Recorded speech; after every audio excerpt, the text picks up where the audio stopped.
Hey, third grade. Listen, today is Mother's Day, so if you haven't told your mother Happy Mother's Day, go on and make sure you tell her Happy Mother's Day. I'm sure it would make her smile. We have two stories that go with the work this week, so I'm going to read. One of them is a story, one of them is a poem.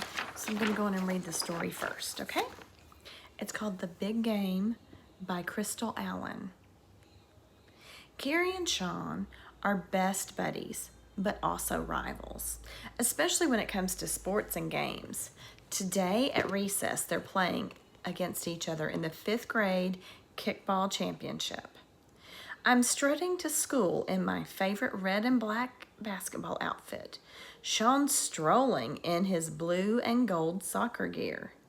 This is our battle armor. And as usual, we're joking with each other about today's kickball championship.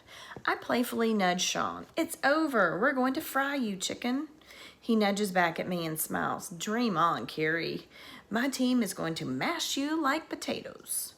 Sean and I are next door neighbors and have been friends since before I can remember. For my last birthday, he gave me the red wristbands I'm wearing.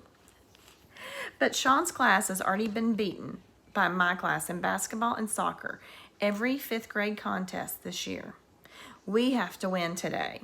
After lunch, our two classes dash to the grassy part of the playground, while the playground monitor and our umpire, Mr. Crawley, places the 4 bases.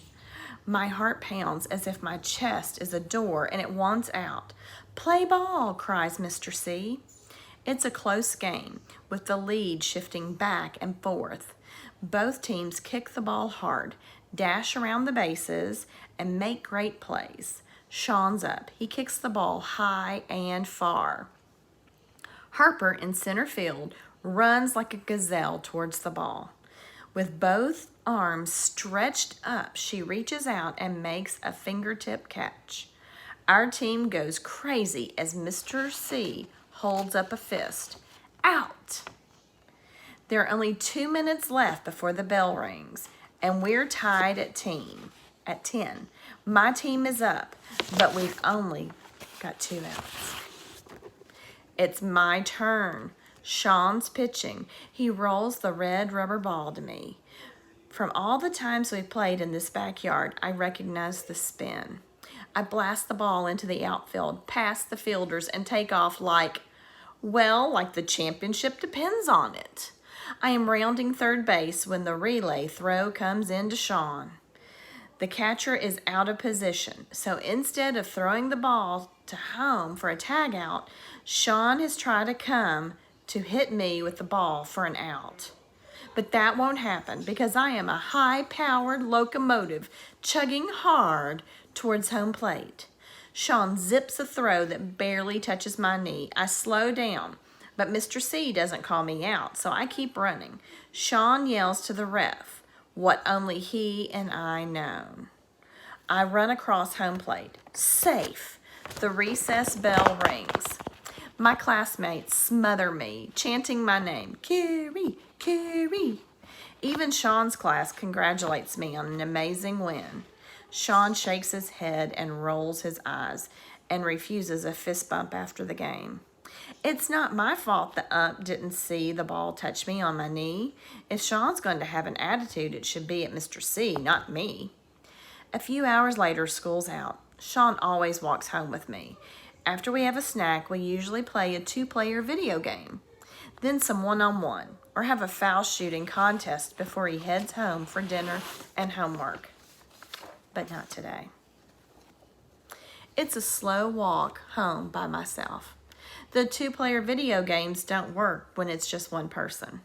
Shooting hoops alone is even worse. Even though my class won the kickball championship, I don't feel like a champion. My stomach hurts, and it's not because I'm sick. I sit on my basketball and stare at the wristbands that Sean has given me. My shoulders droop. I carry my basketball over to Sean's house and knock on the door. He answers with a frown. What do you want? My bad, Sean. Tomorrow I promised to tell Mr. C that your throw got me out. Can we shoot hoops now? He chews on his bottom lips and locks eyes on mine. Suddenly, he grabs my basketball and grins. I'm going to cream your corn. I'll laugh and grab my ball back. Not before I dunk your donuts. Let's go. Okay, so here is the poem called Choices by Alan Steeble. We all have a choice to live a lie or be ourselves, to laugh and cry, or to follow someone else, to look up and smile, or to bow down and frown, to walk the whole mile, or to take off our crown.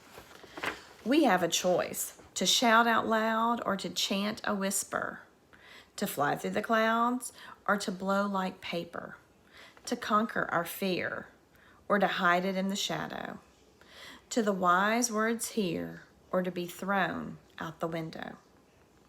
We all have choices to climb our highest mountain or fall into our deepest hole, to drink from life's fountain or to live like a troubled soul, to learn love is the heart or to grasp at hate with regret, to wake up and start or sleep until sunset. We all have choices. To speak truly with ourselves or to go against what seems. We all have a choice to fulfill our greatest dream. That goes along with the story, doesn't it? We know that these two boys were friends, Kiri and Sean, and we know that Sean got Kiri out, and Kiri had a choice. His choice was, is he going to tell everybody? Is he not going to tell anybody about the out? Or is he going to be able to save his friendship with Sean by telling the teacher that he actually got out? So this story, both of these stories are just all about choices and the choices that you make every day. I hope that you will make some good choices this week, and I hope that you'll think about the choices that you make. Okay, third grade, that's the end for this week, and maybe next week I'm going to read you some books just for fun. Thanks. Bye, guys.